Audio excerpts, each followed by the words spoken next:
no es lo que toca hoy, pero lo quiero comentar. Estoy acongojado, apenado, asustado por las cosas que están aconteciendo, ¿no?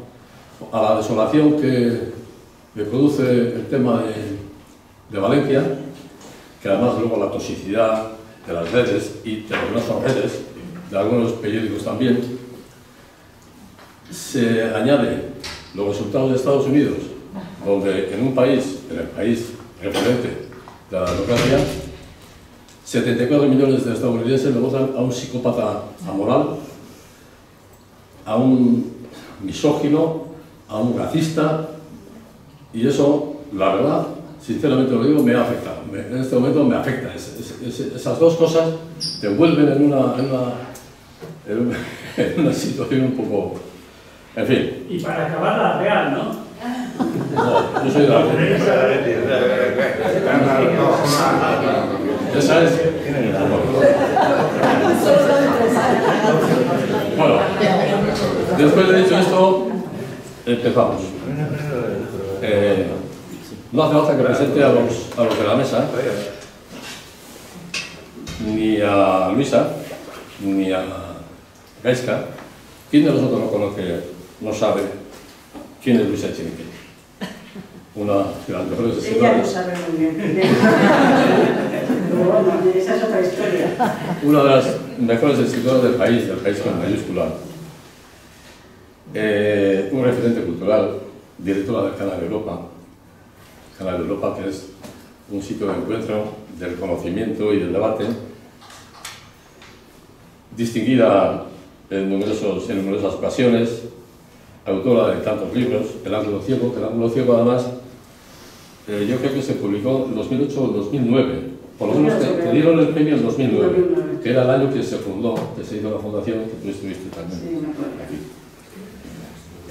Aves del Paraíso, y ahora, se lo comentaba ya hace poco, ha pasado la novela negra y ha hecho una novela muy bonita, que es recomendable para leerla en estos días, a los que están como yo un poco tocados, porque para pasar un poco de esta nube y entretenernos con un detective estrafalario, que es el personaje de la novela. Todo eso lo ha hecho siendo una escritora comprometida.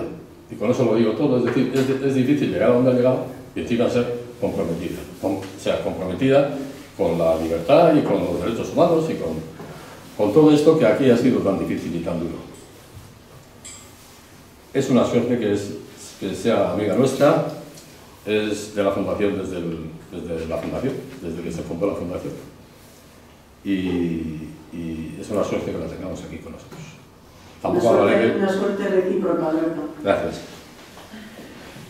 ¿Y quién de nosotros no es amigo o amiga de Gaizka? A ver, ¿qué otra mano?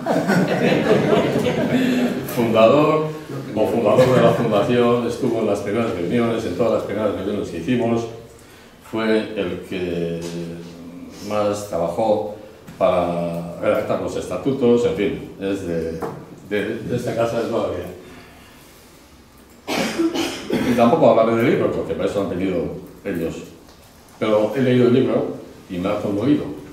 Ese estilo de Gaizka tan riguroso, tan meticuloso, tan verdadero de encontrar la verdad, que indaga a fondo con cientos de fuentes utilizadas, que en el mismo libro se pueden comprobar, tantos sumarios leídos, entrevistas, tantas entrevistas hechas. Y no solo indaga los hechos, que por sí mismos son aterradores, en este caso, sino que se mete de lleno en sus vidas, en las vidas de las víctimas, de los familiares, de los amigos. De modo que el lector no puede sino imaginarse a esas personas, sus vidas, sus ilusiones, sus amores, sus penas, sus proyectos, y ponerse en su lugar, en la piel del otro, como dice nuestra querida amiga Belén Altuna, en ese libro que hace poco presentó aquí. Así es como se consigue lo que pretende este libro, recuperar la memoria de estos olvidados durante tantos años, homenajearlos con el recuerdo. Eso es lo que me ha provocado este libro, además del horror, de la magnitud del atentado, de la inmensa tragedia que supuso. Sobra decir que Gaizka escribe también que aprender con él es un gustazo y que sabe tanto de estos temas que nos tiene maravillados. No en vano empezó su andadura profesional, como quien dice, en este escritor y en este sastre. Y sellamos con él un pacto fraternal o de sangre que durará para siempre. Gracias.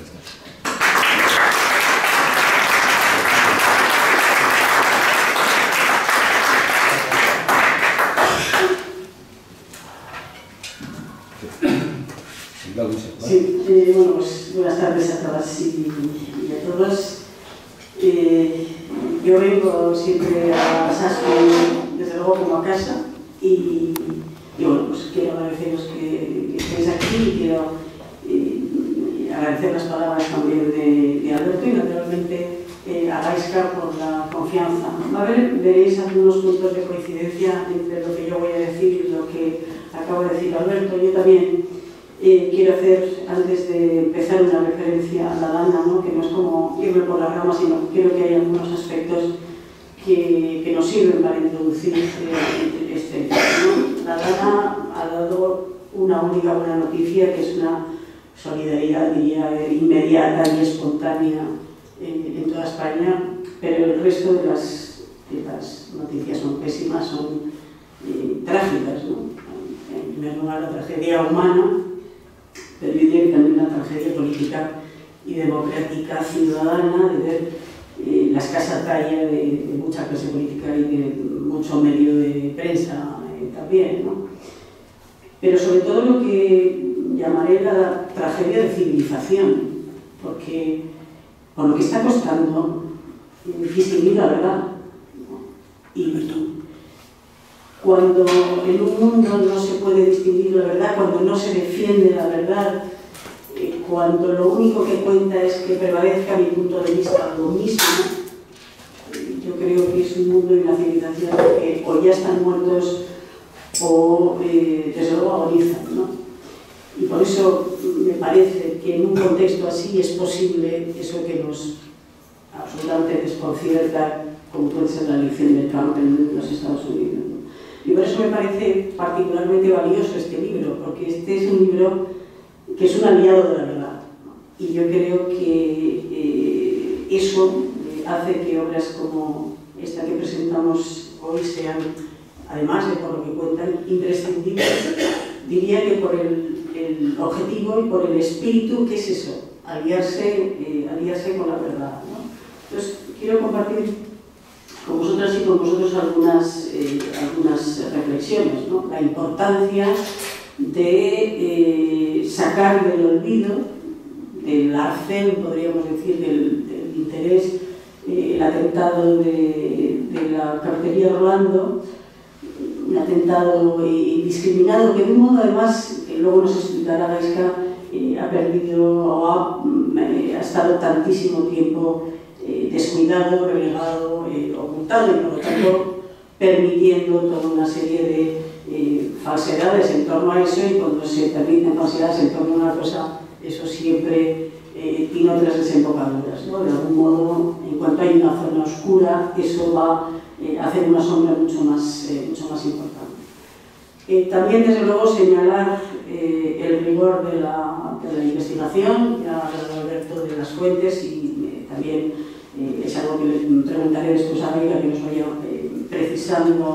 precisando esto. El rigor también diría que en la recreación de un contexto, ¿no? De un contexto político, de un contexto social que nos permite de algún modo hacernos una idea del impacto que eso puede tener en ese momento, pero también de las consecuencias que va teniendo posteriormente. Naturalmente es un atentado que retrata a ETA. Yo creo que de algún modo también nos permite adelantar un poco lo que va a ser su trayectoria futura.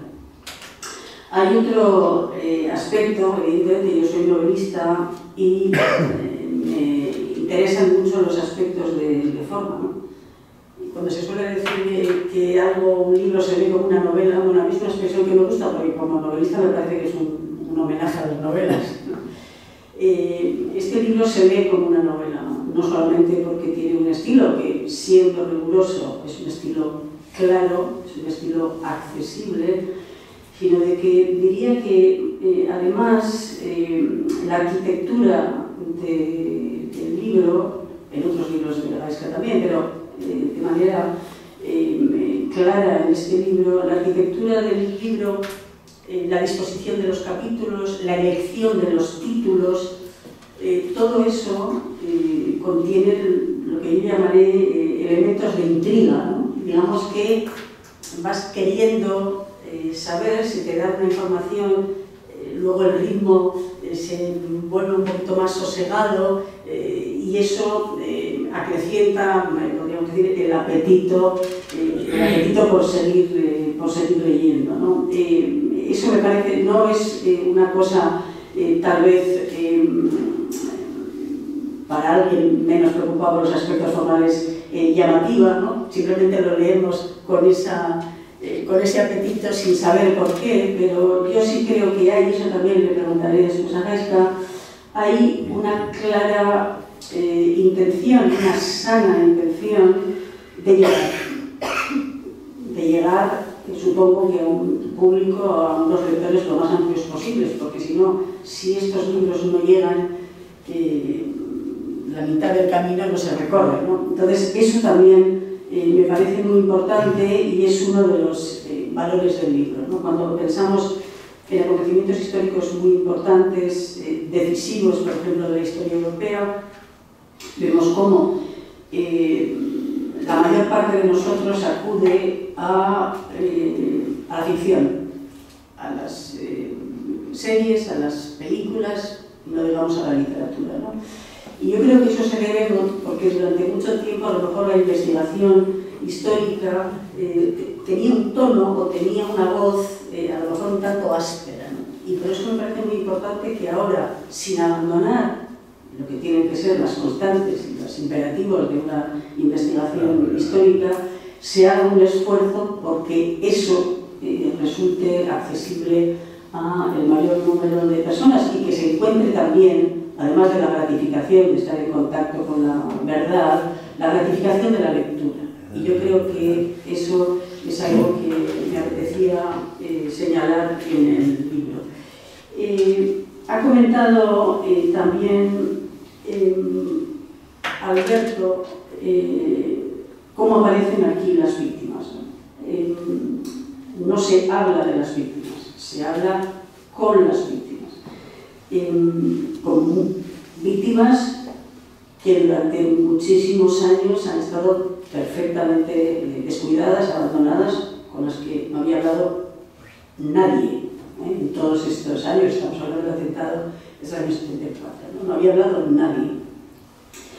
Pero además creo que es algo muy importante y yo como novelista que he hablado del terrorismo, que he situado a mis personajes en contextos de terrorismo, es muy importante porque inscribe a las víctimas en una vida, con sus deseos, con sus proyectos, con las compras de ese día, con las consecuencias después de cómo, y eso me parece a mí extremadamente importante porque hay que verlos vivos para saber lo que significa destrozar esas vidas, ¿no? Entonces, en ese sentido también, ese tratamiento que no solamente es cercano, yo diría que es vital, es como darles un latido, me parece fundamental. Yo creo que la muerte es un concepto abstracto. La vida, cuando aparecen sus detalles, enseguida la supresión de la vida adquiere una condición o una calidad concreta. Y yo creo que cuanto más concreto es lo que vemos, más cerca podemos estar de esta empatía. Y por último, decía al comienzo que era un aliado de la verdad, y yo reconozco que he sido particularmente sensible a ese aspecto, este libro desmonta muchos mitos culturales, intelectuales, ¿no? Digamos, un blanqueamiento intelectual de figuras que han atravesado el mundo de nuestra cultura con un aura de respetabilidad. Y aquí se ve su participación, especialmente de Eva Forés y en menor medida de su marido Alfonso Sastre, ¿no? Como digo, hemos asistido a un blanqueamiento en tiempo real de esas figuras intelectuales que, como digo, han pasado con una aura de respetabilidad, que cada uno luego piense lo que quiera, pero es importante saber lo que, de la misma manera que sabemos de otros intelectuales en la historia europea.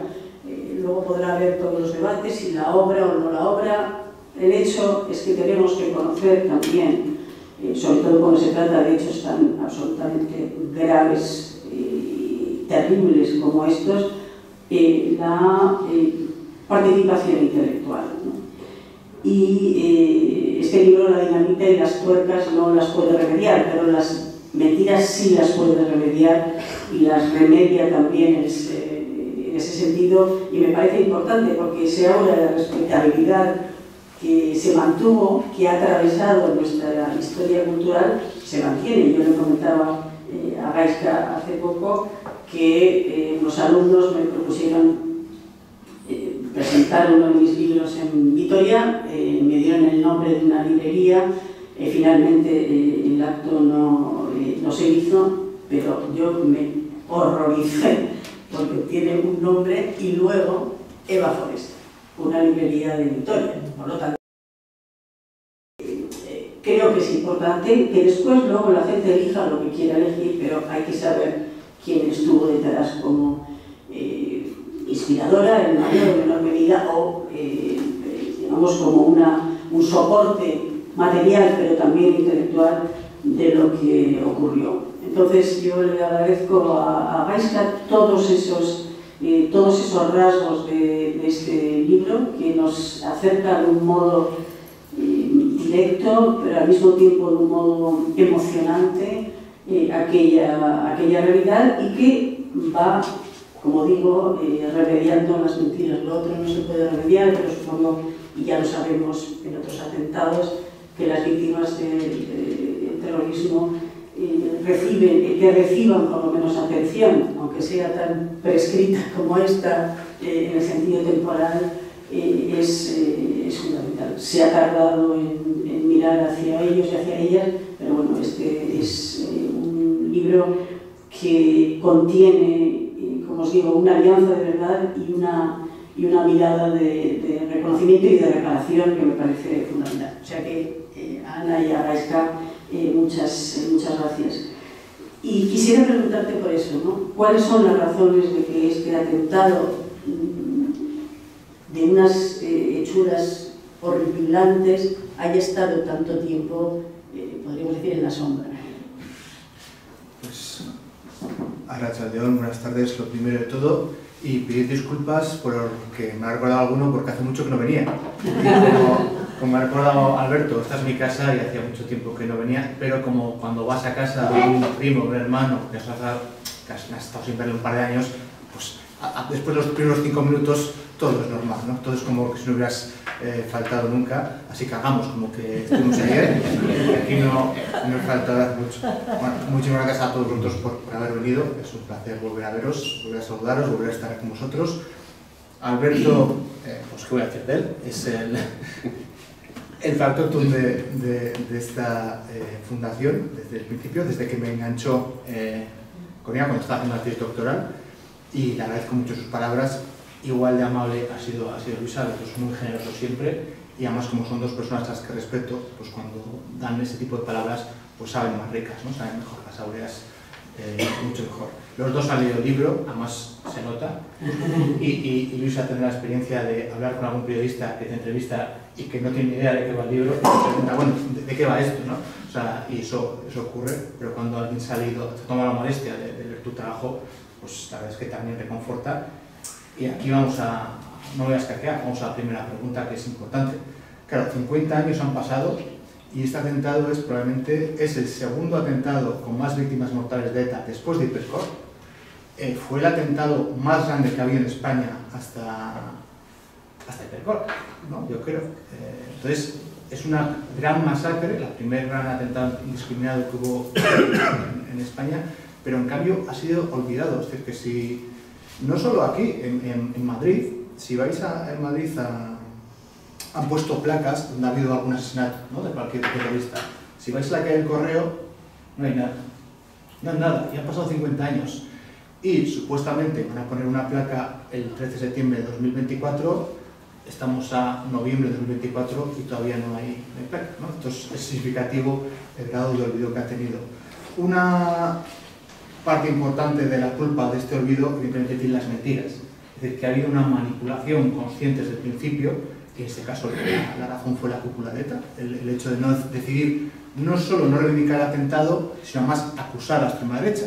Que la frase literal que es del comunicado de octubre 74 es que después de haber investigado mucho el tema, están con la certeza de que no ha sido un comando Delta el que ha hecho el atentado y que han sido núcleos ultrafascistas en estrecha colaboración con el régimen franquista. Es decir, que si el régimen franquista se hubiera hecho un autoatentado, ¿no?, un atentado de falsa bandera. Y esto, que hoy en día con la distancia parece ridículo, se creyó. Es decir, que todo el mundo, una gran parte del antifranquismo se lo creyó, porque era mucho más fácil creer eso que creer que alguien que eran los tuyos o que eran amigos de los tuyos habían hecho una barbaridad semejante. Incluso cuando entrevistamos a una de las víctimas, nos reconoció que ellos también hasta el 2018 también creían que había sido de la derecha, porque en su ambiente era antifranquista, entonces pues lo que se decía en ese momento era de la derecha. Además, claro, la prensa franquista, había una razonable y totalmente lógica escepticismo ante lo que decía, ¿no? Si la prensa franquista dice que es ETA, pues evidentemente tiene que ser mentira. Y yo creo que incluso la prensa franquista utiliza una expresión ahí que es como los relojes estropeados, que dan 2 veces al día a la hora bien. Pues la prensa franquista a veces decía la verdad. O sea, la policía franquista a veces decía la verdad. Tan fácil como eso. Pero cuando lo hacía, si no coincidía con tus ideas establecidas, era difícil de asumir que fuera así, ¿no? Entonces, las mentiras de ETA, y no solo de ETA, hay mentiras porque la mentira yo creo que empieza a la extrema izquierda, no empieza en ETA, tienen un peso importante. Luego, que sea al final del franquismo también es importante, porque ahí, a partir del 74 hay un montón de acontecimientos seguidos, y entonces se superponen y se olvidan, ¿no? No es tan rápido como hoy en día que, por ejemplo, la Dana ha hecho que olvidemos el escándalo del examen anterior. De Errejón. Errejón de repente deja de existir. Claro, en esta época no es tan rápido las cosas, pero sí ocurren. Es decir, que un suceso hace que borre el siguiente, y como no fue, si hubiera sido el último atentado de ETA, lo recordaríamos, pero como era casi el comienzo, pues queda olvidado. Y lo peor no es tanto que se olvide el atentado, porque al fin y al cabo, pues bueno, es un hecho histórico más, hubo cientos, sino las víctimas, y eso es sorprendente. Ellas, cuando les entrevistábamos, nos decíamos, somos las grandes olvidadas. Y es verdad, es decir, que nadie sabía ni un nombre. Tú dices, los nombres de las víctimas de que estoy hablando, nadie sabe un nombre. Yo, que soy historiador y me dedico a ETA, tampoco sabía ningún nombre. Y algunos de ellos, fue muy curioso, cuando les pusimos delante una cámara, les preguntamos a todos, ¿cuántas veces están entrevistados? Y la mayoría dijeron nunca. O sea, nunca, no un historiador, un periodista ha venido a decirte, oye, ¿qué pasó? Nada. Ese olvido que les machacó, les impidió hablar, muchos de ellos les costó hablar incluso en casa, claro, fuera de casa tampoco hablaban, la prensa pues tampoco ayudó, el régimen les dejó tirados, o sea, las víctimas les dejó con una mano delante y otra después. El caso, por ejemplo, del cocinero de Rolando,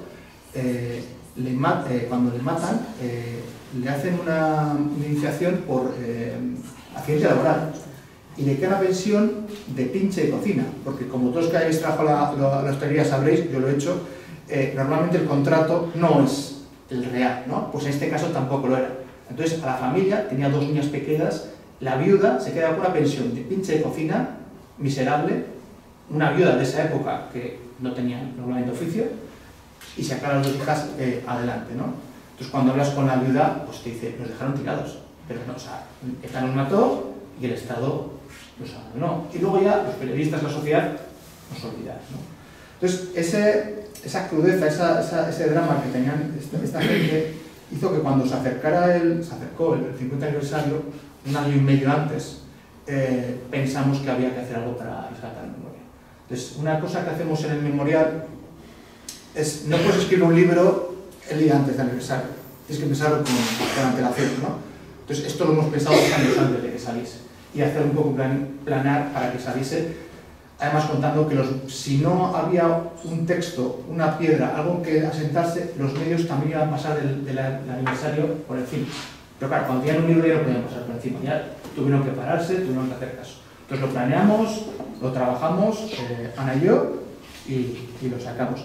No sé si ha habido más productos relacionados, pero sí sé que las víctimas les ha sentado bien. Es decir, se sienten acompañadas, se sienten amparadas, sienten que por fin alguien les ha hecho caso, alguien les ha tenido en cuenta, y pues yo creo que, no sé si atento al descanso se conocerá ahora mucho más que antes, pero yo creo que las víctimas y sus familias sí sienten que ya no son olvidadas. Pero claro, sentirlo después de 50 años es muy duro.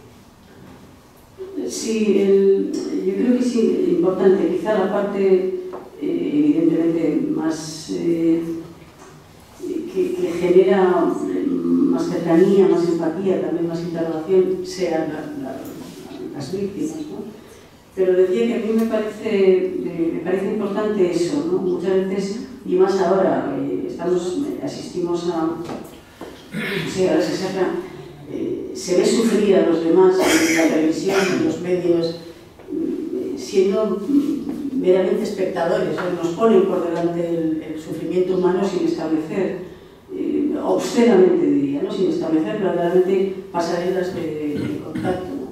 Y quizá aquí, en la medida en que, como decía, inscribís a cada víctima en un contexto vital, en un recorrido vital, en las cosas que hicieron y las que querían hacer, yo creo que todo eso da podríamos decir, una dimensión que, siendo de esas víctimas, se puede convertir en la visión de las víctimas en general, o víctimas en general, y diría que también de personas a las que en un determinado momento sufren algo que frustra sus vidas, ¿no? O que las interrumpe directamente. Y yo creo que eso es probablemente el puente que este libro va a tener para acercarse más a la gente. Esa es una pregunta que te quiero hacer, luego podremos hablar de cómo accedéis a los archivos, lo fácil, lo difícil que es, toda esa información que ha estado tanto tiempo relegada.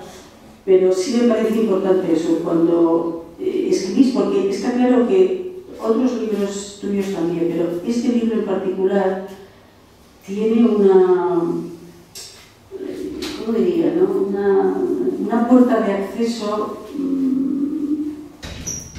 muy importante, y que yo no puedo creer que sea no deliberada, ¿no? Eso que te decía de esos elementos de intriga, esa lectura casi apasionada, ¿no? Que permite, a pesar de esos hechos terribles. ¿Cómo piensas en los destinatarios de tus libros? ¿Cómo has pensado en quién iba a leer este libro? ¿Tienes eso en mente cuando escribes? ¿Alteras de algún modo a lo mejor una composición inicial porque piensas que otra puede ser más eficaz? Ese tipo de consideraciones de forma, ¿no? Pues es una pregunta buenísima, porque como historiador esas cosas nunca me las preguntan. Entonces se nota que Luis es novelista, porque se fijan cosas que mis colegas desde luego no se fijan nunca. Y yo también leo novela negra. Yo creo que es la poca novela que leo, ¿no? Raymond Chandler sigue siendo mi escritor favorito, y me encantaba, por ejemplo, cuando Chandler empieza la novela y ya te ha enganchado. Igual luego la historia que te cuenta no va hasta el final, pero ya te ha enganchado. Y con los libros de historia es complicado, porque si eres muy riguroso y eres muy sesudo y pones 40 minutos a pie de página, le estás poniendo al lector cuesta arriba todo, estás haciendo agreste, estás haciendo poco bien, le está costando leer y tú lo que quieres es que te lea. Entonces hay que rebajar eso y eso me gusta mucho, o sea, lo he aprendido con el tiempo, ¿no? Me pasaba con los primeros libros, con mi tesis doctoral, que algunos de vosotros habéis sufrido, que tenía unas notas de pie de página que eran mayores que el texto y mi pobre madre a las 10 páginas dijo, no puedo más, o sea, porque estoy bajando, subiendo y esto es infumable. Y 10 porque eras tu madre. Entonces, una cosa que aprendes siendo escritor, aunque sea escritor de historia, es que hay que jugar con la forma y hay que tener en cuenta ciertas cosas. Entonces, rebajar el aparato crítico sin perder el rigor, pero rebajarlo, no al final, no tener que decir como dice cada uno, ¿no? Documento, ayuda. Y luego, sobre todo, buscar un buen comienzo. Algo que atrape y que sea riguroso. Claro, como historiador no puedes manipular los hechos, no puedes doblar nada, pero sí puedes ordenarlos. Sí. Eso sí puedes hacer, ¿no? Puedes hacer un flashback, puedes hacer ese tipo de cosas y aquí lo decimos, ¿no? Entonces, pensé un poco cómo empezar un libro sobre un atentado indiscriminado y contra los criterios de mi coautora, que me dijo que era una barbaridad porque la gente no podía contarlo así, empecé por el atentado. Es decir, empecemos, como se dice, en medio res, ¿no? En medio del asunto, o sea, la gente que entra a la cafetería habitualmente, lo que están haciendo, porque tenemos información propia, depende de la bomba y lo que pasa en muchos sitios a la vez, y cómo eso, de repente, que ocurre en muchos sitios, los bares, cómo se hieren, lo que les pasa uno al otro, y de repente cortar y decir, bueno, yo ahora voy a decir, vas a empezar desde atrás, ¿no? Y ya se ha atrapado al lector porque dice el lector, oye, ¿y esto que me has contado de dónde viene? ¿Por qué ha pasado? ¿No? Le has hecho preguntas. El de por la antigua, como no sé si es la intención. Mi coautora también actualmente me dijo, oye, si me has estripado el libro al principio, la gente no va a leer el resto. Y bueno, yo creo que, ahora que como no está, puedo decir que yo tenía razón, si pudiera ya matizaría, pero yo creo que era una buena forma de contarlo, ¿no? Empezar desde el principio, o sea, desde la mitad, desde el atentado, ir para atrás y luego ya ser cronológico, con una parte, como dices tú, que es la de las víctimas, que ralentiza la cronología, porque hasta ese momento el protagonismo era ETA, está pasando en ETA y en la red de apoyo que tienen en Madrid, que no es ETA, pero que ayuda a ETA, y de repente ahí hay que cortar, ¿no? Y hay que contar la otra parte, que están haciendo los otros. Que están haciendo los otros que has visto al principio del libro cuando han ido a tomar el café, pero que están haciendo con su vida, y los que sobreviven, que han hecho después con su vida, ¿no? Y luego, cuando ya se ha hablado de las víctimas, retomar el hilo y hablar del juicio. O sea, nos costó, luego tuvimos que ordenar, pero yo creo que fue razonable.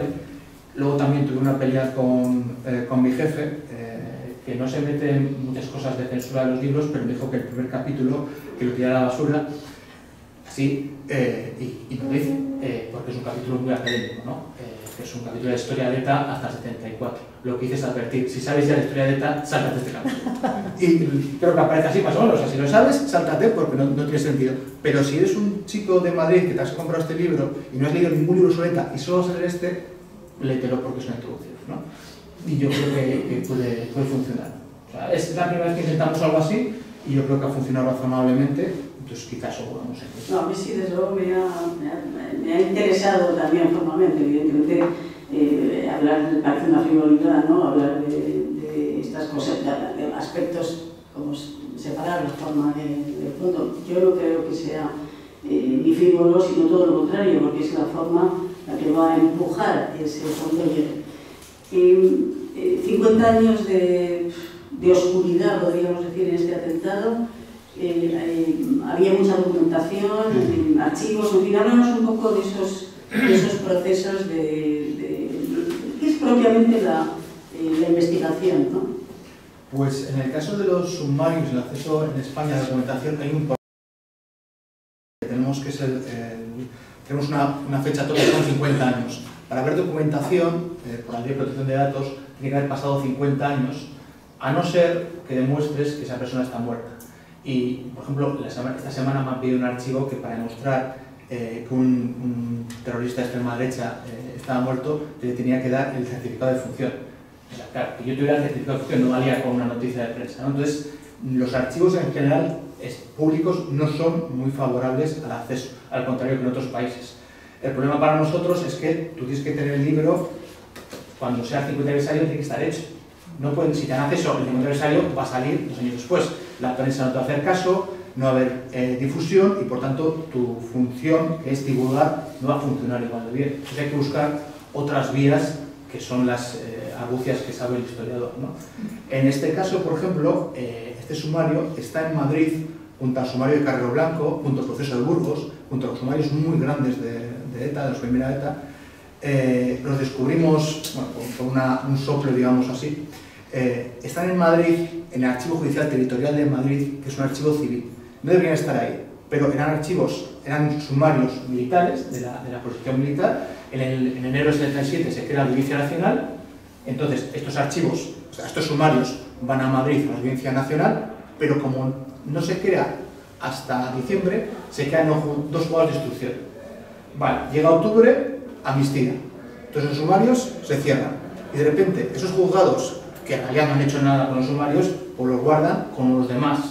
Con el juzgado que hacía, pues yo qué sé, de multa o de divorcio.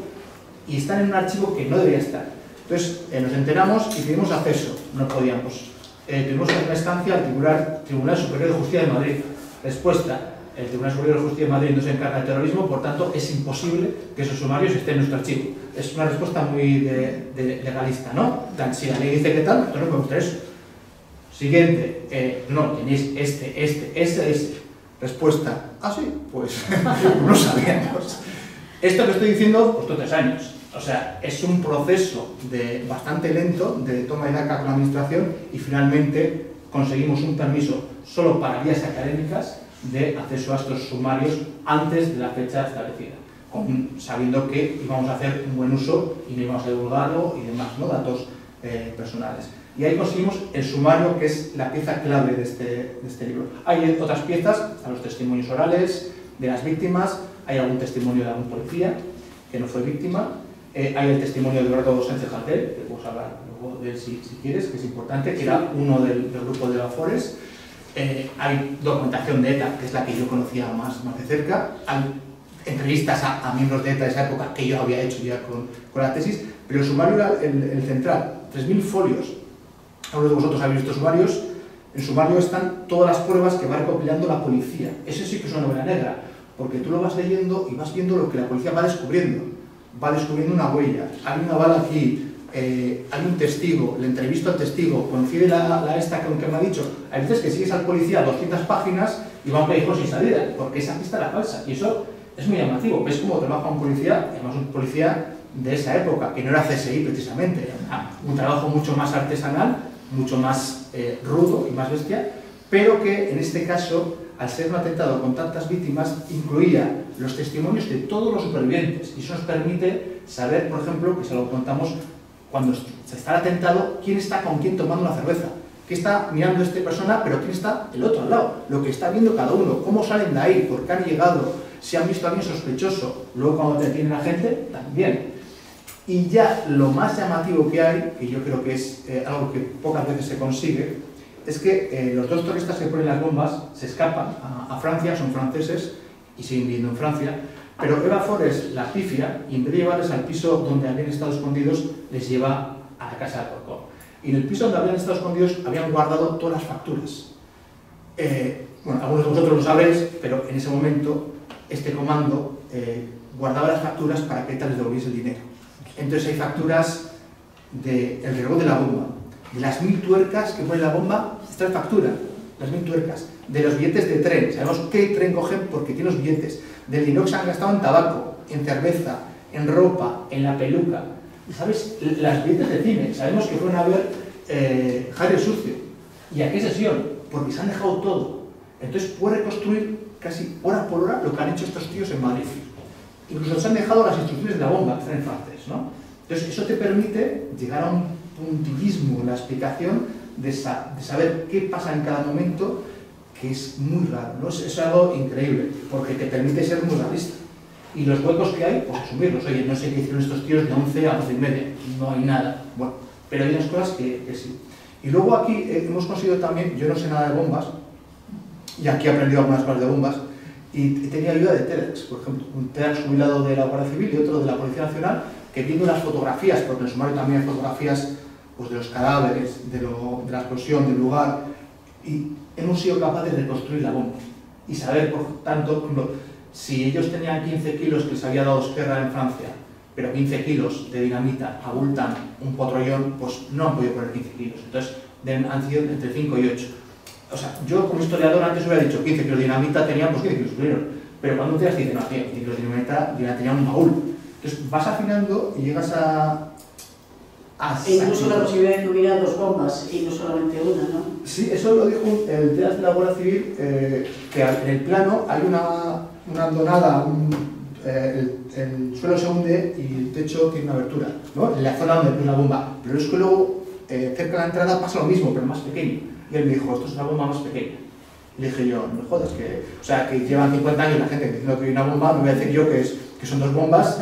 ¿Estás seguro? O sea, porque digo, esto es decir esto y sí está seguro. Lo hemos puesto como hipótesis porque tampoco tenemos prueba, pero es posible que fueran 2 bombas, ¿no? Y eso sin ojo experto, por ejemplo, tampoco es yo nunca hubiera sabido, ¿no? Dinamita, si hubiera sido goma 2, sería poco un punto, ¿eh?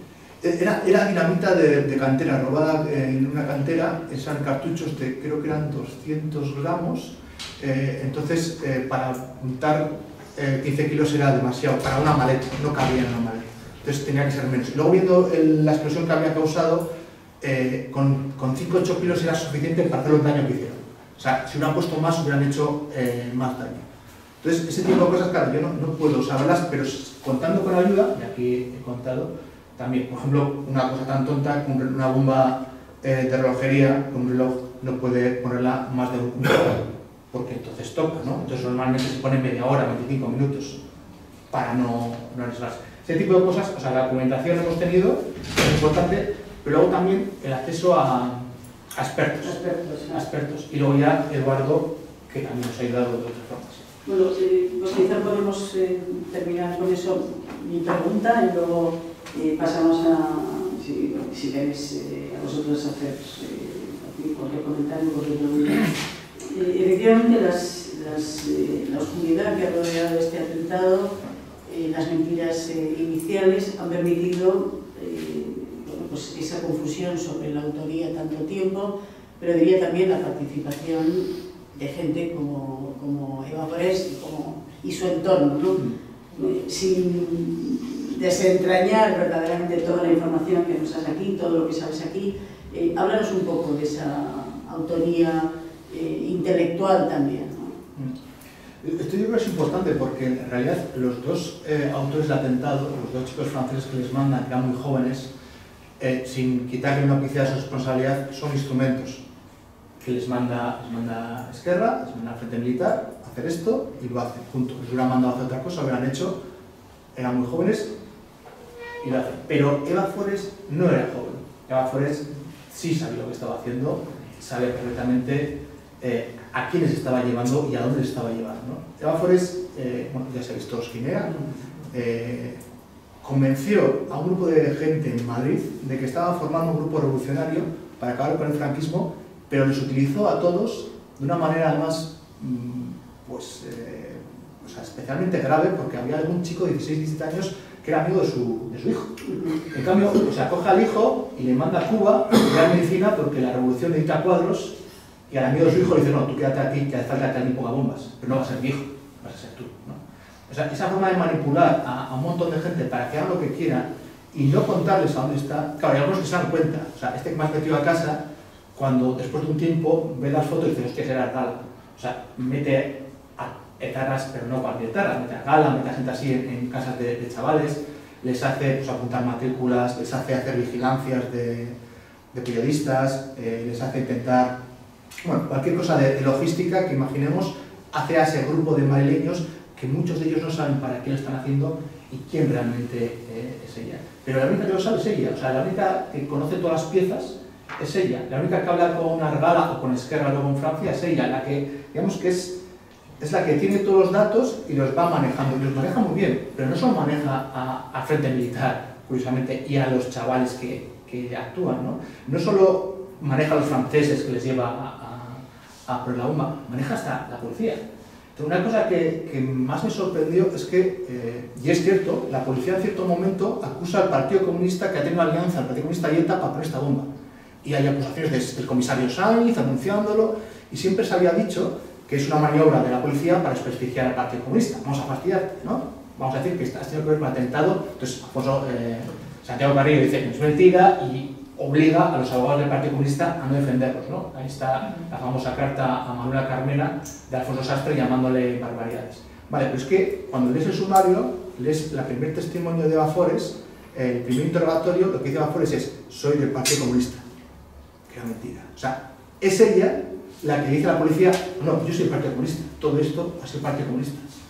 Entonces dices: ostras, ha manipulado al comisario Sainz, el comisario Sainz y la policía ha estado un mes buscando comunistas y ha sido ella. O sea, ha sido mucho más lista que estos, y ese mes es crucial porque permite a los autores del atentado escapar. O luego también, ese mismo día, a las personas que ella revela sus nombres son, ¿cómo se llama? O sea, revela un montón de gente de nombres que no tienen tenido nada que ver. O sea, no habla de los que han tenido nada que ver hasta la segunda o tercera semana, pero a los que primero empuran por su culpa son los más inocentes. Y es ella la que lo hace. Entonces, su capacidad, o sea, como personaje literario me parece increíble, como su capacidad de manipulación, su capacidad de siempre convencer a gente, y luego ya en el libro de Lía Falcón, como en la cárcel también es capaz de manipular al colectivo de mujeres que están ahí presas, es increíble, ¿no? Entonces, al final, la conclusión es que sin Eva Forés no habría habido atentado a Catherine Arnal. Sin Eva Forés hubiera sido impensable algo así, ¿no? Y luego, lo peor es que cuando al principio se alegra un montón, ¿no? Ella lo cuenta el propio Esquerra en un interrogatorio policial. Dice que el viernes 13 es el atentado y el sábado 14, o sea, era una manipuladora, pero a veces hacía cosas un poco raras. O sea, el viernes 13 es la bomba y el sábado 14 se va a Francia a ver a Esquerra y a decirle que el atentado ha salido muy bien. Y Esquerra le dice: no ha salido bien. O sea, estamos viendo las noticias que has dicho que vas a matar policías y no hay ni un solo policía muerto, ni uno. Y entonces la tía se vuelve a Madrid, y es cuando le pillan, ¿no?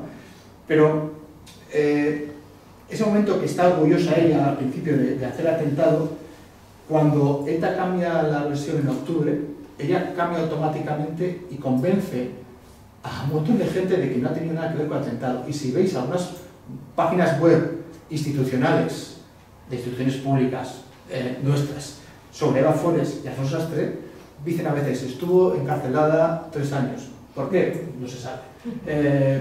Prisionera antifranquista. ¿Por qué? No sabemos, ¿no? Y luego todo lo que se les dio, el prestigio que tuvieron, o basta ver los obituarios que tuvo Eva Forés cuando falleció en El País o en periódicos serios, ¿no? Esa faceta de su vida desapareció. Y yo no digo que solo tenga que hablarse de esa faceta, pero también hablarse de esa faceta. No podemos hacer la historia ocultando las páginas que nos parecen especialmente oscuras y dejando solo las más claras. Bueno, yo creo que eso, que más que los 2 autores materiales del atentado, realmente la protagonista, por desgracia, es Eva Forés. Sí, yo creo que lo hablábamos al principio, ¿no? Pensamos que finalmente va a llegar el momento en que vamos a agotar el conocimiento de los hechos, no que vamos a saberlos todos, y es posible que los hechos sean finitos, ¿no? Pero el impacto, la huella, la atmósfera que estos itinerarios, por ejemplo, vitales e intelectuales han permitido, ¿no? Si eso no se aclara en 50 años, Eva Forés está recorriendo nuestro ámbito cultural e intelectual sin que eso cuente. Y como ella, y como otros también, ¿no? Diría que esas, lo que llamo los blanqueamientos en tiempo real, que eso no haya sido un elemento que se haya tenido en cuenta en tiempo real, con muchas figuras intelectuales, me parece algo cuya huella, cuyas consecuencias, casi me atrevo a decir, cuyo efecto perverso tardaremos mucho en saber y desde luego mucho en remediar también. Por eso me parece también valioso. Yo particularmente me he sentido muy interesada por ese aspecto, porque me ha provocado esas reflexiones. Si pensáis en la reciente historia europea o la historia europea del siglo XX, primero con la relación con la ocupación, por ejemplo, en Francia, o con los vínculos con el nazismo, después todo lo que ha rodeado el mundo del Este, ¿no? Todavía escritores alemanes, escritores de Centro Europa, etcétera, etcétera. Al saber o al poner sobre la mesa elementos distintos, la mirada sobre su obra, y no solamente sobre su obra, sobre su participación en la vida pública intelectual, se altera, ¿no? Y yo creo que eso es importante, y este libro, es verdad que Eva Forest es una figura importante, pero tampoco extremadamente significativa de nuestra vida cultural, pero sí me ha parecido que nos puede llevar por otras líneas de investigación, de reflexión. Tal vez sea la ficción la que pueda recoger eso de un modo más libre, ¿no? Pero yo, si te soy sincera, todo me ha parecido extremadamente interesante. El tratamiento de la presentación de esa disposición de los capítulos me ha parecido extremadamente acertada.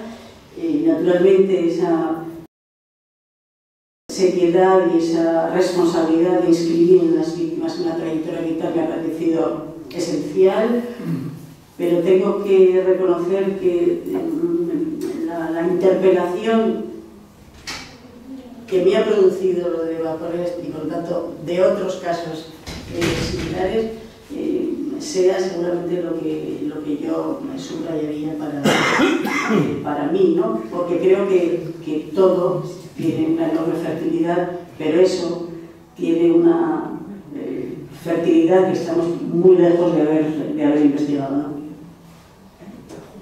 ¿Alguien quiere hacer alguna pregunta? Sí. ¿Necesitas micrófono o no? No. La memoria me falla por el mucho tiempo que ha transcurrido desde el atentado, pero yo creo que, y además de por edad, ¿sí? Y rectifícame si es que me equivoco, tenemos una constancia histórica que refleja la autoría material, así como la autoría intelectual del atentado, pero no tenemos una constancia material a través de la llamada justicia material, ¿no?, que determine dicha autoría y dicha inducción al atentado. Es así, ¿no? Sí, claro, no hay sentencia. Ya, vale. No habiendo sentencia, ¿te consta si ha habido algún tipo de reparación a las víctimas de aquel atentado? En cuanto sin haber sentencia. ¿Del Estado o los victimarios? ¿A qué te refieres? Doy por hecho que de los victimarios no. No, del Estado, sí.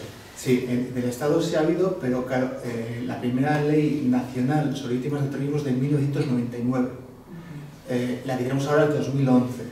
Entonces, ¿qué pasa? Que mucha gente, ya cuando llegó esa ley, ya no estaba. Y voy a poner ejemplo, en Rolando hay 70 heridos, pero algunos heridos son que te quedas ciego, amputados miembros, cosas muy serias. Indemnizados por la ley creo que son 12 o 13. Claro, no han llegado vivos hasta el 2011, o cuando han llegado no tenían documentación, pero claro, el Estado no te dice automáticamente, tienes que pedir y demostrar que has sido herido en ese atentado, ¿no? A veces en el memorial nos viene gente, oye, ¿tenéis algún documento sobre tal atentado que quiero? Entonces han sido indemnizados, pero claro, tan tarde que muchos de ellos te decían, ¿ahora para qué lo quiero? Y voy a poner un ejemplo que es para mí el más chocante. En Rolando hay dos parejas que mueren, unos recién casados y otros que llevan casados un tiempo, 3 años, que son matrimonios gallegos, que tienen que dejar un hijo de 3 y otro de 4 meses. Claro, los dos niños estos se quedan sin nada. Tienen que venir los abuelos de Londres, la abuela se queda con ellos y el abuelo tiene que seguir en Londres trabajando para criarse.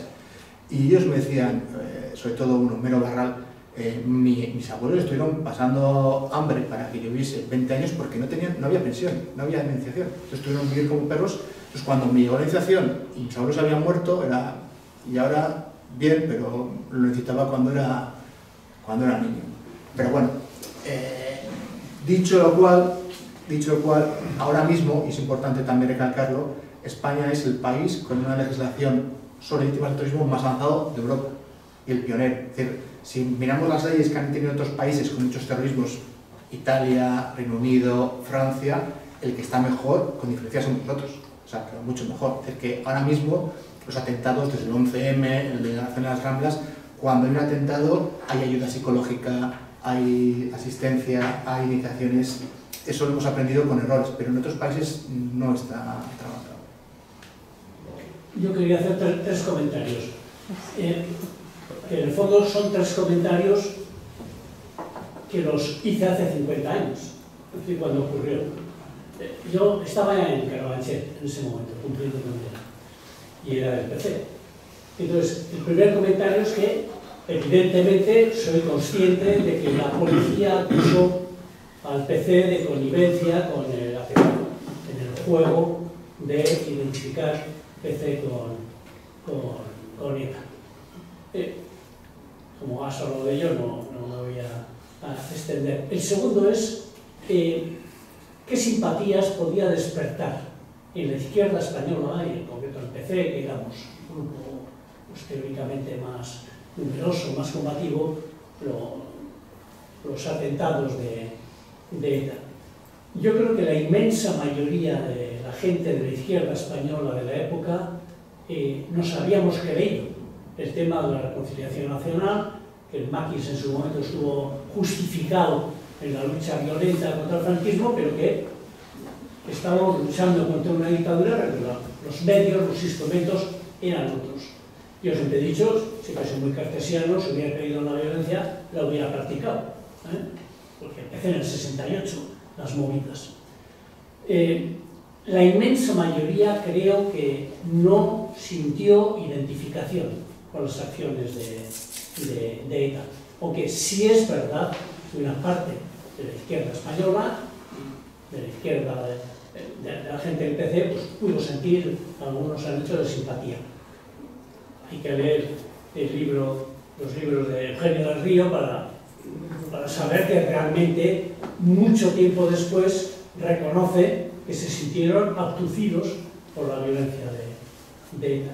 Y la reflexión más complicada es, para mí ese fue de verdad el primer atentado terrorista de ETA. Y aquí hay un debate que lo hemos tenido muchas veces en varias ocasiones, que es si hay una ETA buena y una ETA mala. Yo siempre he dicho que siempre ha sido mala, pero ha sido peor cada vez más. Es otra cosa, es cuando realmente se puede entender o aceptar o reconocer que ETA es una organización terrorista. Frente a una dictadura es legítimo luchar, y frente a una dictadura es legítimo, en principio, en abstracto, el uso de la violencia.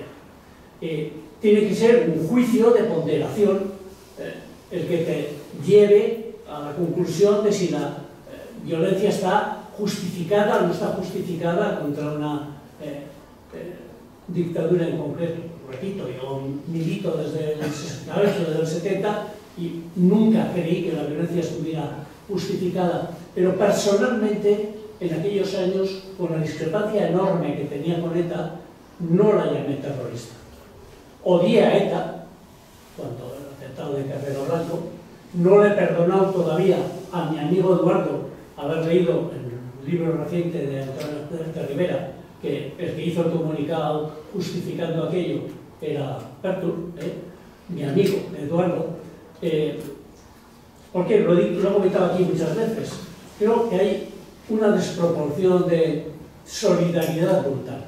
La izquierda española y los vascos de la izquierda española nos volcamos en el juicio de Burgos, y cuando llegó nuestro juicio, que era el 1001, pues ETA nos traicionó, o sea, nos hizo una putada de cojones. Y eso no lo perdonamos nunca. Pero no consideré que aquello era terrorismo, era otra cosa, era una valoración muy negativa. El atentado de Rolando, eso sí que es terrorismo puro y duro, y a partir de ahí, pues la deriva de esa ETA cada vez a peor, pues siguió subiendo peldaños, porque fue realmente asqueroso, asqueroso. Los que estábamos en esa época participando en la vida política, nos quedamos destrozados de que eso pudiera hacerse.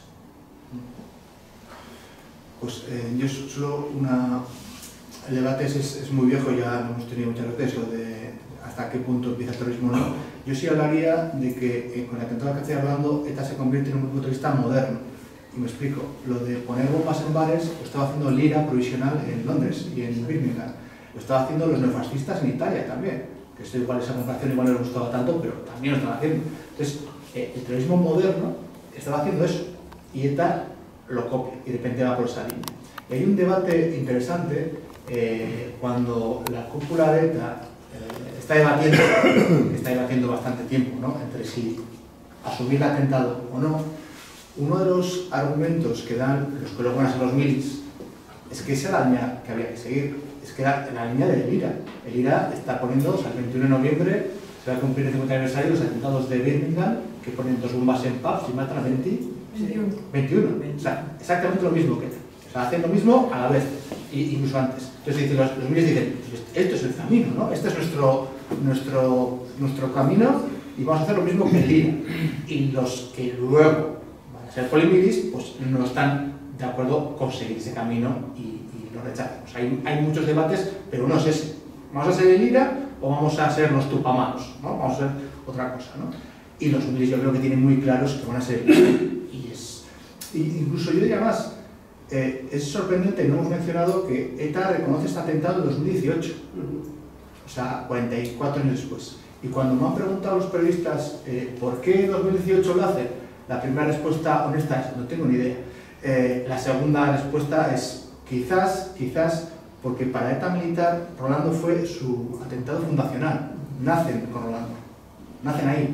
Y luego ya cuando se van a despedir, bueno, esto fue mi comienzo, mi final. Y la tercera respuesta, que es una elucubración que puede tener algo de razón o no, es que uno de los 2 tíos que iba con el comunicado en el que ETA reconocía que habían sido los de Rolando y va a Bruselas a darse la prensa y la dirección de ETA le manda a volver, es la misma persona que luego en 2018 anuncia la autodivisión, es Jesús Ternera.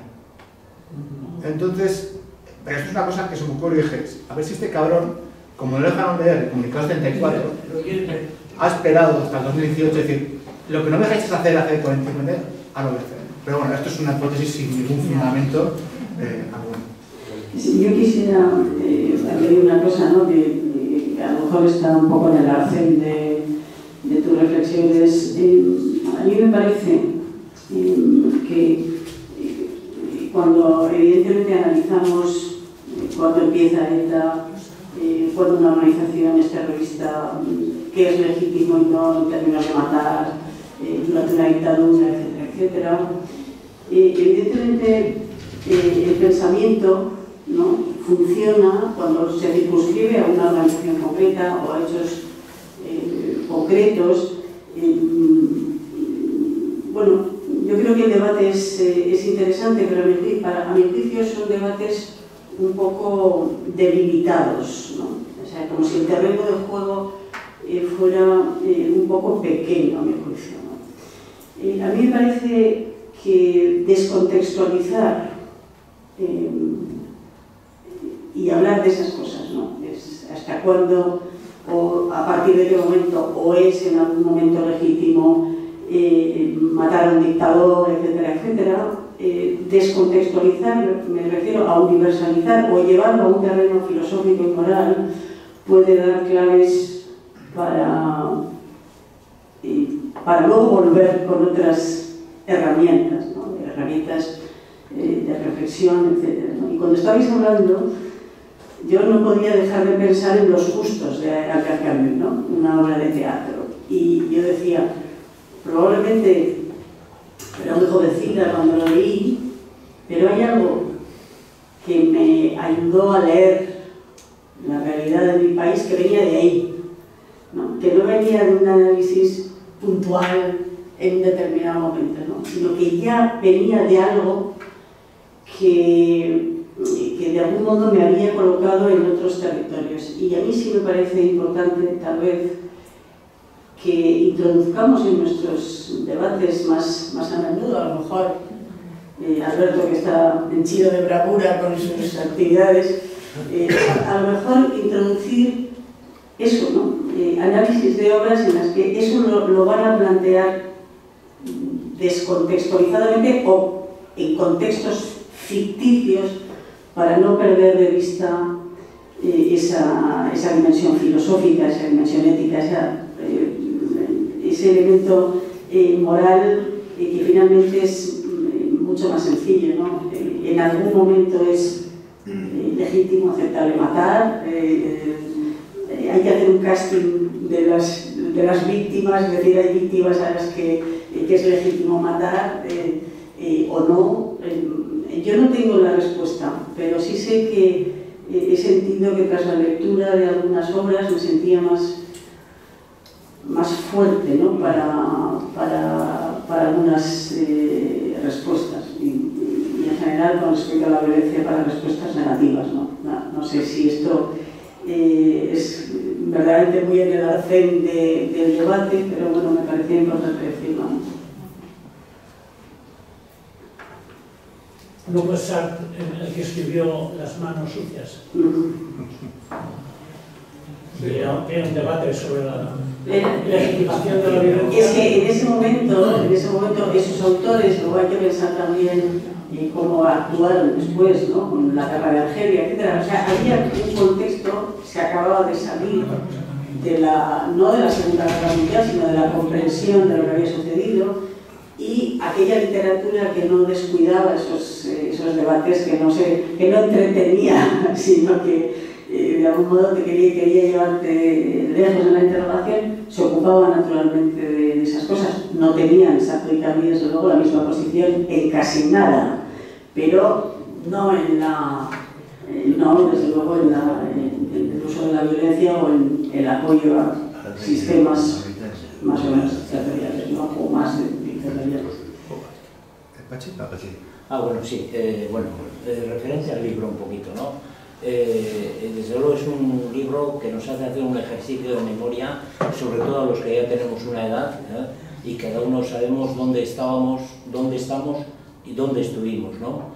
Pero me voy a referir un poquito, habéis desgajado el libro más o menos en tres partes, ¿no? Historia, pero me voy a centrar en la parte central, que es el de las víctimas, porque todo atentado, en toda circunstancia, como ahora en Valencia, 200 y pico muertos, hay 11 más 2, 13 asesinados, más otras 70 víctimas. Y entonces en el libro me parece muy bien que detallas qué víctimas son, en qué situación están, qué esperanzas de vida tienen, qué futuro esperan. Y todas esas vidas, una por una, se truncan.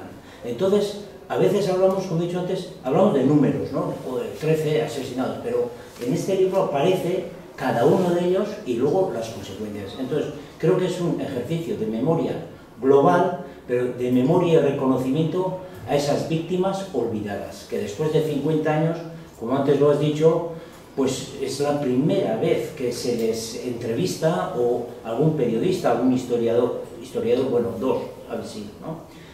Habéis ido a interesaros en este libro. Entonces quiero poner el foco en la sensibilidad que habéis tenido en hacer ese reconocimiento a esas víctimas. Pues muchas gracias. Además fue muy bonito porque además han sido muy agradecidas. Como no les había hecho caso, pues para ellas fue, vamos, incluso cuando este libro ha tenido una segunda parte, que es una exposición que hemos tenido en el Memorial 3 meses, y ahora está en distintas universidades, y la inauguración del Memorial les invitamos, ¿no? Y vinieron bastantes, y se conocieron ahí, después de 50 años.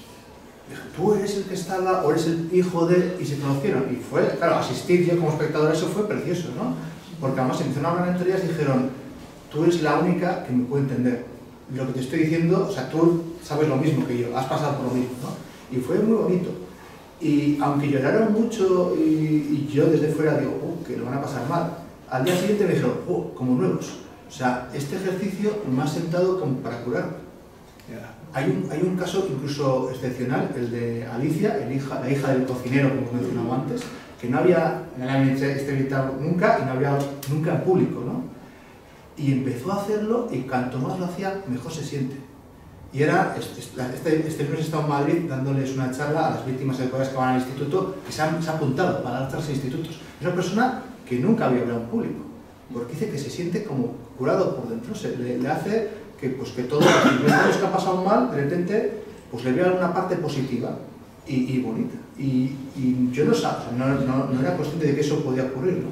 De que podíamos ayudar a personas a curar una parte de la vida, que a sus padres no se lo vamos a devolver, pero de repente ella puede ir a un colegio, contar lo que ha pasado y hacer que esos chavales, que si alguien les propone hacer, si una Bafores de hoy en día aparece, ya van a decir, no, espera, que esta chica nos ha contado una historia que no me parece que vaya a terminar bien, ¿no?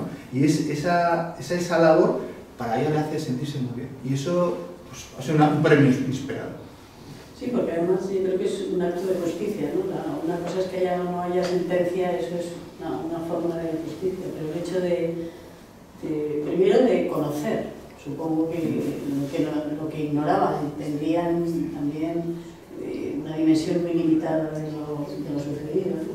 Y el hecho de que se pongan las cosas con verdad y que se les dé ese tratamiento, pues algunos sentirán, supongo y espero, esa reparación de lo que es justo, ¿no? Entonces, me parece, desde luego estoy de acuerdo contigo, es seguramente la parte más emocionante del libro y en la que sientes que el libro acierta, ¿no? Acierta en incluir ese latido en algo pues, que es lógicamente mucho más frío, más objetivo, más centrado en la investigación. Creo que es un poco eso, ese corazón que late en el interior del libro, y yo estoy segura de que gran parte del éxito que el libro está teniendo y que desde luego el éxito que tenga, estoy segura de que va a tener, tiene que ver con eso, ¿no? con esa combinación muy acertada entre lo más objetivo y esos elementos subjetivos con respecto a ellos, ¿no? Porque vosotros os mantenéis en un tono, digamos, bueno, siempre hay tu estilo, siempre hay unos puntos de de repente una pequeña ironía o algo así, pero bueno, hay un estilo que, digamos, no interviniente, ¿no? O sea, que no entorpece el resto. Pero es verdad que si tiene ese corazón central la vida, ¿no? La vida para que entendamos lo que significa arrebatarla.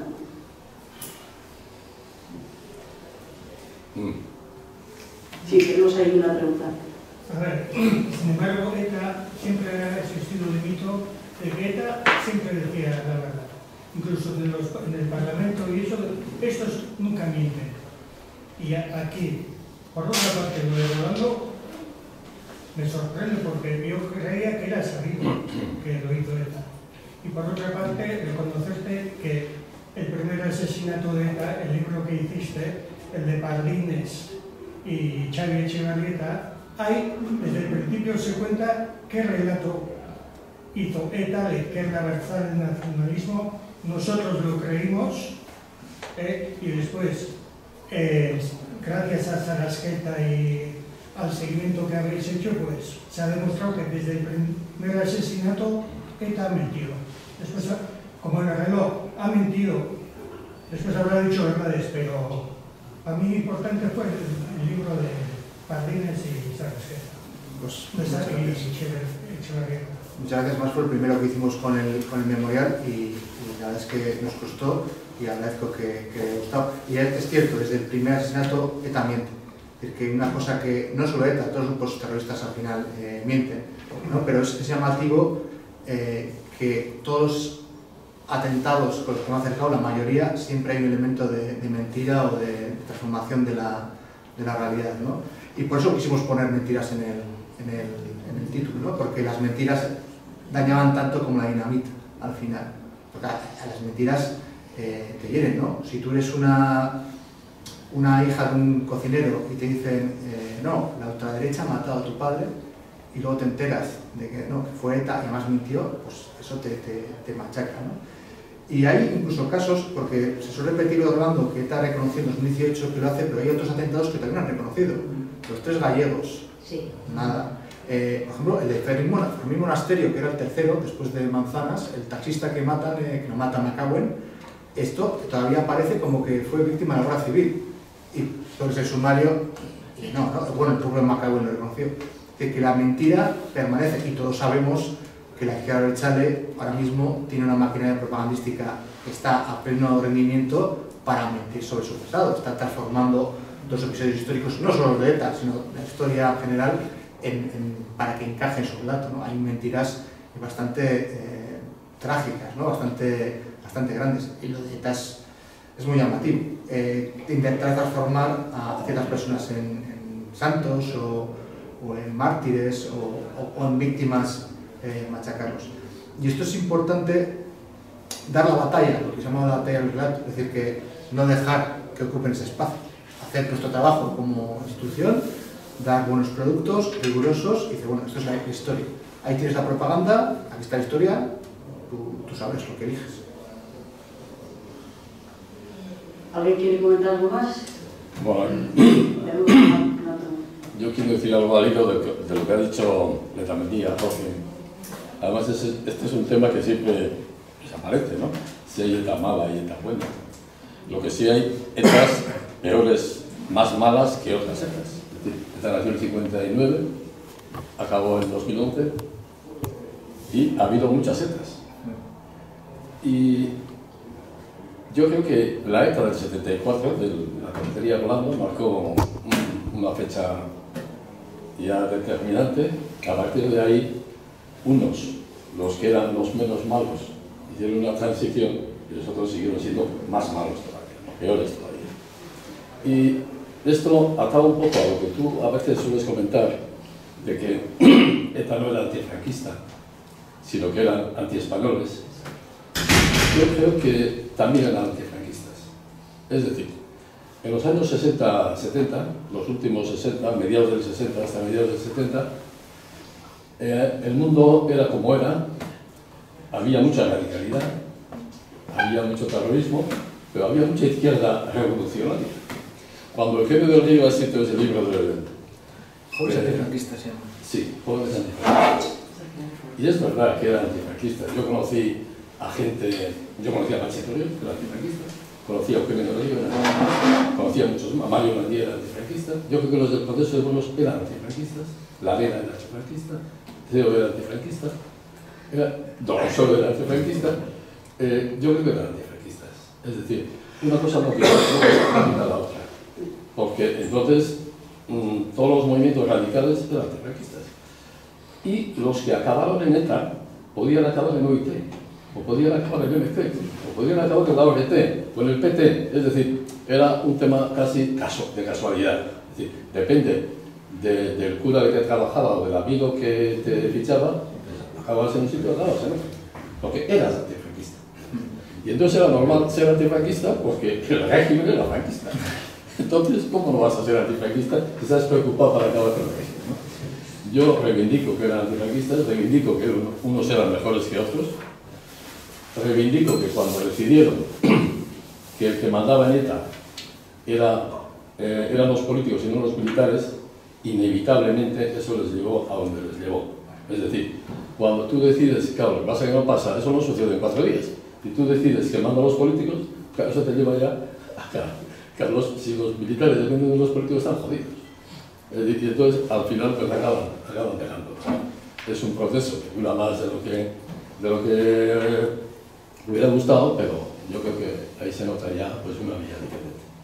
Y sí, yo creo que eran antifranquistas. Yo voy a matizarte solo. Yo creo que mucha gente que estaba en ETA, muchas personas eran antifranquistas, pero la organización no era antifranquista. Es decir, que una cosa es que el militante individual fuera antifranquista y se metiera a ETA porque era lo que había en su pueblo, y ya está, me meto en ETA como si fuera en ETA Sexta, o en el MK, o el PC, el que está más cerca, y lo hago contra el régimen, y esos son los que luego, cuando cambia la transición, se van, con mucha gente que entra en el PC luego se va, ¿no? Porque habían entrado para luchar contra Franco, pero claro, una cosa es el individuo y otra cosa es la organización. La organización y sus...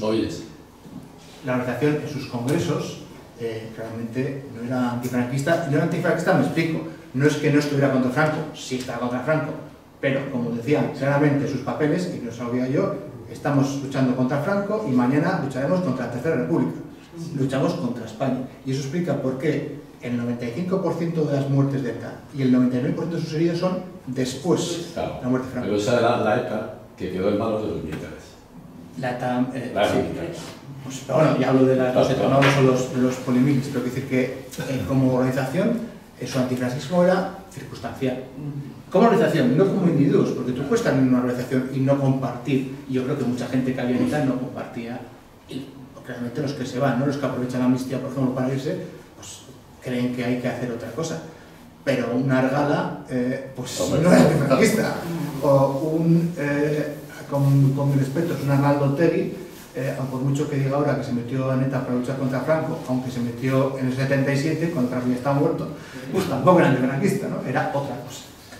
Sí, pero bueno, eso es un buen debate que podemos tomar. ¿Había una palabra ahí atrás? Una era al principio, cuando has comentado que los entrevistas a las víctimas, he entendido que lo firmabais. Eso significa que además del libro va a haber tirado un documental y nada, no son las cuestiones si alrededor vuestro de la comunidad científica de historiadores veis la necesidad precisamente de comunicar digamos, del horizonte un poco pasado. Hay historiadores como Julián Casanovas, que insiste muchísimo en el tema, yo creo que tiene predicamento y éxito en las redes, en comunicar sus investigaciones. Entonces, si es algo que alrededor vuestro lo veis, tenéis esa percepción de que debéis bajar el listón y comunicar de una manera distinta. Y una tercera sería, ¿dónde crees que debería colocarse una nueva ley de archivos y de acceso a la documentación? Has comentado que conseguisteis el acceso a una documentación un poco de esas maneras, ¿no? De esas circunstancias que has comentado, pero hay países referentes, Estados Unidos por ejemplo, que tienes un acceso muy bien delimitado y que yo creo que guarda un equilibrio bastante bueno entre lo que puede ser el acceso de los profesionales y de los no profesionales y la salvaguarda de unos derechos de las personas que pueden aparecer en los archivos, ¿no? ¿Dónde estaría un poco el fin de la balanza, ¿no? En una posible nueva ley de archivos? Son muy buenas preguntas. Empezando por el final, yo creo que lo primero sería dotar de personal a los archivos, porque son la niña fea del Ministerio de Cultura o el Ministerio de Defensa, los de militares. Todos los que he visitado, y he visitado muchos, tienen siempre mucho más personal de lo que deberían tener según el propio cuadro, ¿eh? O sea, siempre están con muy poca gente, entonces no son capaces de servirte. Por ejemplo, si les pides a LAGA, que es el Archivo General de Administración de la Canarias, que tiene un montón de cosas, un papel, una fotocopia, te puede tardar 1 año y medio. Entonces, y eso no es porque no quieran, sino porque no tienen gente. O sea, que yo he estado visitándolo y creo que tenían 3 o 4 plazas de digitalizadores y tenían una. Entonces, eso es porque una decisión política de priorizar personal u otras cosas, ¿no? Eso no se prioriza, a los archivos no se les da su dinero. Y la segunda, yo haría una ley bastante menos restrictiva. Yo creo que 25 años sería algo razonable, 25 años y punto. Y hay otros países que ya se está haciendo. Gran Bretaña, por ejemplo, ahora mismo estamos haciendo un investigador en Gran Bretaña que está mirando documentación para hacer un libro sobre ETA en relación con el IRA, y ahí los archivos son mucho más accesibles. Es decir, que 25 años podría ser una distancia adecuada. Y también se puede hacer, oye, tú puedes ver hace 25 años con el compromiso de no dar datos propios. Se puede hacer. En España algún archivo te lo hace. Incluso hay algún archivo que, si tienes suerte, te da el documento anonimizado, ¿no? Con los nombres tachados. Me ha pasado, por ejemplo, ahora que estoy con el Archivo de Presidencia viéndole actas del Consejo de Ministros, pues le pedí el acta del Consejo de Ministros en el que se decide los indultos del 75 y fusilar a Chiqui Otaegui y a los 3 del FRAP. Claro, ese acta del Consejo de Ministros parece una paella de chipirones, una paella negra. Hasta el ministro de Gobernación dice, el otro le responde.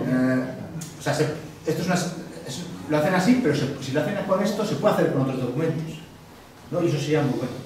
Y luego la otra parte de divulgación es algo que a mí me obsesiona, porque tenemos la manía, los lectores, y yo soy lector, de hacer libros pensando en otros lectores, pero claro, el público juvenil no lee. Entonces hay que llegar a esos. Entonces, una cosa que hemos hecho, y es algo bastante, la primera vez que hacemos, en el propio libro hay un QR, lo das con el móvil y te lleva el testimonio de las víctimas. Es decir, las víctimas que te han hablado aquí en papel, luego las puedes ver en tu móvil o en tu ordenador, 20 y pico minutos, en la cara, ¿no? Eso es algo, la primera vez que lo hacemos, yo creo que ha funcionado. También hay un podcast para escuchar y alguna otra cosa más. Pero aparte del libro, como sabíamos que no era suficiente, hemos hecho la exposición en el memorial. Hemos tenido 3 meses, han visitado 9.000 personas, creo que han sido, en todo el verano, con paneles, con reproducción de la bomba, con cosas muy, muy interesantes. Y ha habido mucha gente que lo haya visto. Pero cuando lo íbamos a desmontar pensamos, ¿por qué perder esta exposición y no enseñársela? Nos hemos hecho un formato para universidades y ahora mismo, por ejemplo, ha estado en 15 universidades hasta ahora y ahora mismo está en Almería, en Granada, la vamos a poner en Córdoba, hasta la Complutense, va a estar en Juan Carlos, va a estar en la UPV, es decir, en chavales de 18 a 22 años. O sea, exposiciones para que ellos lo vean.